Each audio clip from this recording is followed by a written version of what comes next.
Swayam Prabha. Digital India. Educated India.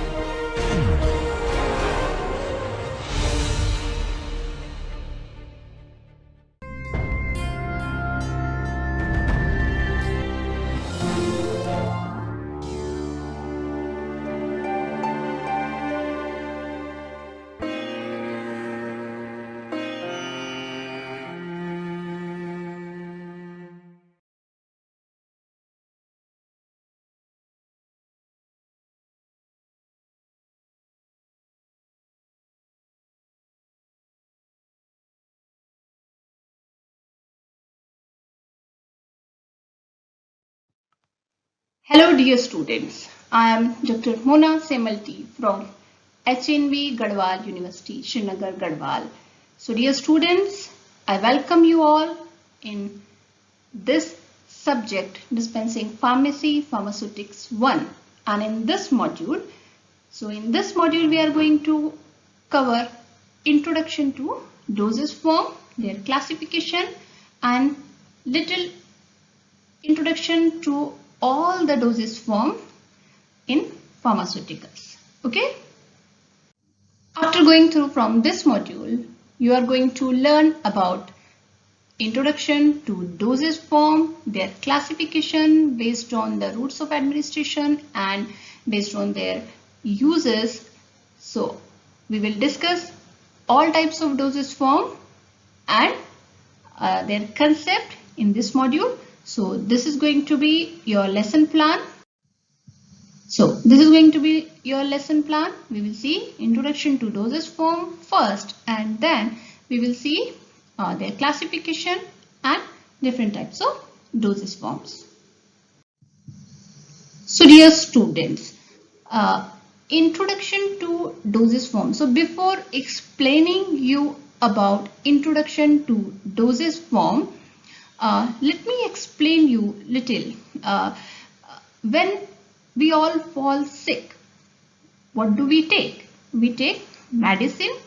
When you visit a doctor, the doctor is going to give you certain medicines, okay, in the form of tablet, capsule, syrup, or maybe he may ask you for injection for quick relief. Okay, so what all these tablet, capsules, syrup, lotion, ointment, these are dosage form. But when we call them as dosage form means they are in some sort of formulation. Okay, but say for example, take an example of a paracetamol tablet. It has paracetamol as an active ingredient. That means paracetamol is responsible for causing the therapeutic effect. And what therapeutic effect is? The desired effect which we expect. Okay, so this is therapeutic effect and paracetamol is a active ingredient.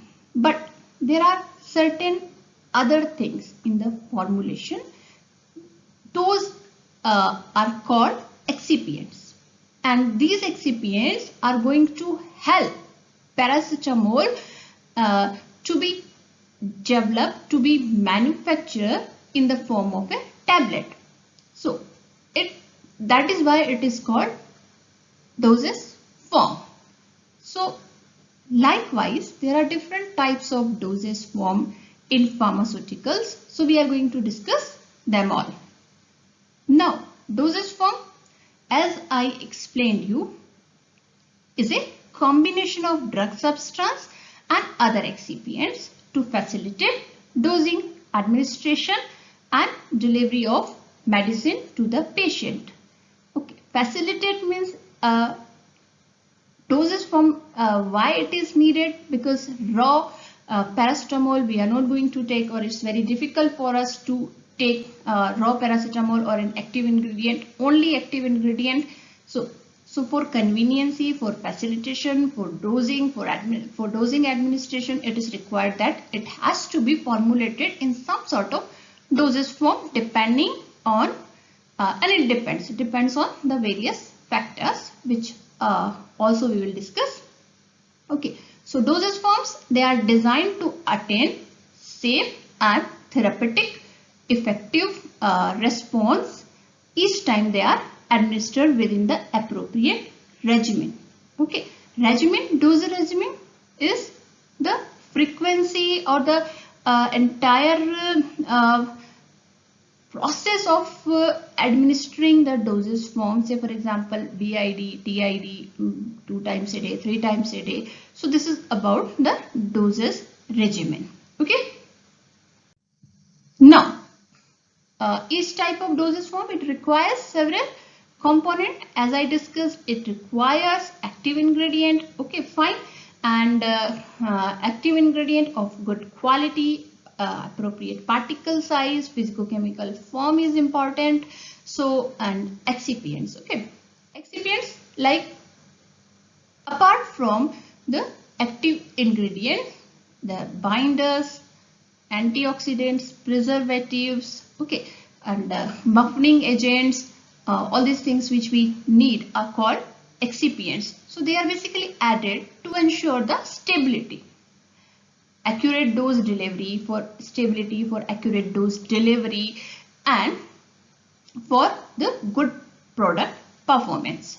And what else we need? We need good manufacturing technologies, manufacturing as the manufacturing companies, they have good technology, and they have the required area, premises, techniques, methods, procedures. So all these things we need.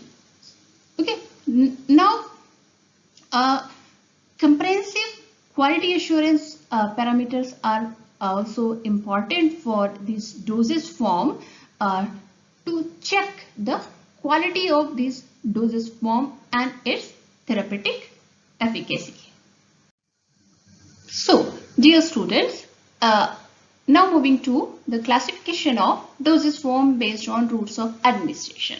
So, as you know, oral, we can take medicine by oral route. Okay, topically we apply ointment, cream, lotion, and subcutaneously the route of administration where we use subcutaneous injection, okay, intramuscular and intrathecal, and by inhalation we take the aerosols, and the local route of administration we use suppositories, enema, pessaries. Okay, so these are the dosage form classification based on routes of administration. Now, as per the dosage form. So, as per the dosage form, solid dosage form we have, liquid dosage form, semi-solid and gaseous form. Okay, so solid dosage form we have tablet in the form of solid form basically. Okay, tablet, capsule is also solid dosage form, powders and lozenges, and liquid dosage form certainly we recall syrup and suspension, solution, drops, elixir and draughts. Okay, semi-solid dosage form, ointment, cream, paste, gel, suppositories. So this is the classification based on the dosage form. Now we will have little idea about this solid dosage form. Say for example, tablet. So you all are very much familiar about tablet dosage form. So tablets, what are tablets? They are solid oral dosage form of compressed powder or granules intended for oral administration. So this is about tablet, and they have unit dose form of medication containing specific amount of drug, and some excipients are added in the formulation of tablet. So we are not going in much detail about the formulation of tablet, but I would say that they vary in the shape, size, weight and hardness, thickness, and their disintegration and dissolution time. So tablet dosage form, you might have seen the tablet in we usually take painkillers in our day-to-day life. So that tablet and the tablets are of different types. Compressed tablet, dispersible tablet, chewable tablet, film coating, anteric coated tablet, and molded the special types of tablet like sublingual, so that is to be kept below your tongue, sublingual for local and for quick effect, buccal tablet for buccal cavity, and rectal and vaginal tablet. Dispersible tablet, generally the doctor prescribe dispersible tablet for kids because they have problem in swallowing the solid tablet. So for them, dispersible tablet, it dissolves quickly in a small volume of water. So within few seconds it get dissolved and it makes a homogeneous mixture which is very easy to take, especially for kids and elderly patients. And chewable tablets, and so these are few types of tablet. Now moving to capsule. So I'm giving you a little idea about capsule. Capsule, they are made from gelatin, sugar and water, and the capsule, it has a capsule shell which contains they are of two types. This is made up of two types, hard gelatin and soft gelatin capsule. Hard gelatin capsule, it is made up of gelatin, and soft gelatin capsule, it works on the principle of form, fill and seal. Okay, and soft gelatin capsules, they are also made up of gelatin, water, glycerin and sorbitol. So this is a little introduction about the tablet. And moving to the next is suspension type of dosage form. So dear students, you might have heard of this suspension type of dosage form. They are basically biphasic liquid preparations for oral use and containing one or more active ingredient suspended in a suitable vehicle. Now the vehicle, maybe it depends on the type of the active ingredient and the other excipients are used. Okay, it may show as sediment in which gets readily dispersed on shaking to give a uniform suspension. So that's why suspension, I can say we classify suspension in a category of little difficult formulation, because there are many things required in case of suspension. The redispersibility, the suspension gets settled down. Okay, and as and when we redisperse it, it gives us a uniform suspension. So there are many problems also, caking, and there are different types of flocculated and deflocculated suspensions, and many quality control parameters are associated with suspension, which are very important and crucial for this dosage form. So you can take any example of suspension, chloramphenicol suspension, and you can take any, generally it is prescribed for kids. Okay. Now moving to syrup. Syrups, these are aqueous concentrated sucrose solution. Okay, and with or without medicament, and organoleptic agents are added, and it may be simple medicated or flavored syrup. So basically syrup, when we try to understand syrup is a sugar solution. Okay, and the quantity of sugar, it varies if we prepare syrup as per IP or USP. So little there is a difference in the concentration of basic sugar syrup, and flavored syrups are also there, medicated, having some active therapeutic ingredient in that. So this is about syrup. Drops. Okay, so as you can see in this figure, drops, eye drops, ear drop, which you are familiar with, and these are solutions of drug that are instilled in the into the ear with the help of a dropper. So H2O2 ear drop, you can take example. So this oral drops are also prescribed generally for kids because it's very easy to administer these drops, and it also contain it sometimes contain active ingredient in that. Okay, so moving to solution, monophasic clear liquid preparations. They are for internal and for external use and containing one or more active ingredient dissolved in a suitable vehicle. Solution may be sterile or non-sterile, expectorants, antitussive. So these are few examples of solutions. Emulsion, very important type of dosage form. So these are biphasic dispersion of liquid dosage form in which two immiscible liquids are mixed with the help of emulsifying agent.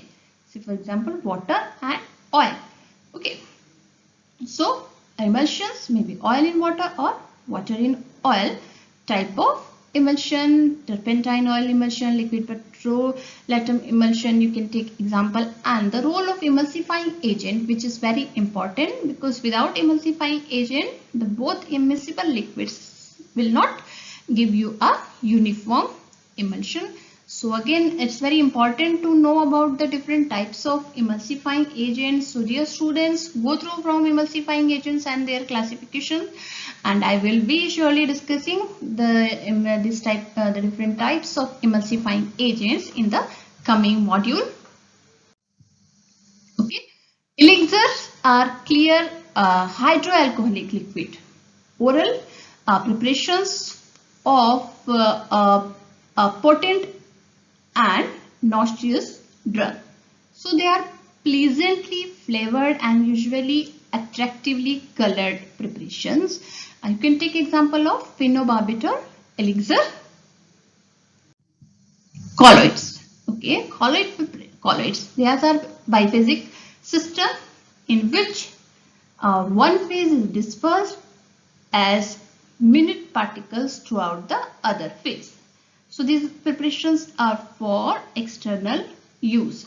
So dear students, in this module we are studying about introduction to dosage form. So I am just giving you the brief introduction of each dosage form, and what you have to do. Very first thing which you have to do is just remember these definitions carefully and their uses and few examples. So this is important because in exam point of view, definitions are as, say for example, defined suspension, emulsion, defined tablet. So tablet itself is a very vast topic. So definition, when we talk about definition of tablet, you have to write the precise definition of tablet with one or two example. That's it. So in the entire module we have discussed introduction, and till colloid we have reached, and now the rest of the dosage form that we will see quickly. Draught. Okay. Draught, basically they are, you can understand that they are like syrup only and liquid oral preparation, but the difference is they are taken as a single dose. If several doses are prescribed, each dose is issued in separate container. Okay, so this is about draughts. Parahaldehyde draught, you can take example. So dear students, moving to next category, it is solid, semi-solid dosage form. So semi-solid dosage form means they are not solid or they are not completely liquid, in between solid and liquid. That is why it is called semi-solid. Okay, so ointment, cream, okay, lotions, they are the example of solid dosage form, as you can see. Okay, moving to ointment. So dear students, you are familiar with the ointments. Ointments are semi-solid preparations applied topically for external application to the skin or to the mucous membrane, and they usually contains less than 20% of water and volatiles and more than 50% of hydrocarbon, wax and polyols as the vehicle. So ointment bases are recognized for use as a vehicle, and there are different types of ointment bases. So what you have to do, go through from the classification of ointment bases. But if we define ointment, then ointments are semi-solid preparation for external application to the skin or mucous membrane. And so this is only you have to understand about ointments. Creams, very popular and very commonly used semi-solid dosage form. This contains one or more drug substances dissolved or dispersed in a suitable base. So semi-solid dosage form, they possesses a relatively soft, spreadable consistency, formulated as either water in oil or oil in water emulsions. So dear students, we have studied about emulsion, not in detail, but I gave you a little idea about emulsion, what emulsion dosage for, and of course emulsions in detail. I'm going to discuss all these dosage form in detail in the coming modules. So as this module is completely for the introduction, so I give you the introduction of emulsion, right? So emulsion, and this is cream. So creams are also emulsions. Okay, so don't get confused. Creams are also emulsion, and creams we can classify them oil in water and water in oil based on the different types of two immiscible liquids we use to form emulsion. So what cream, how can we define the creams? Creams are semi-solid dosage form. They contain one or more drug substance dissolved or dispersed in a suitable base. Okay, and maybe of types, oil in water type of cream and water in oil types of cream. Now moving to paste. Okay. Pastes are semi-solid preparation for external application.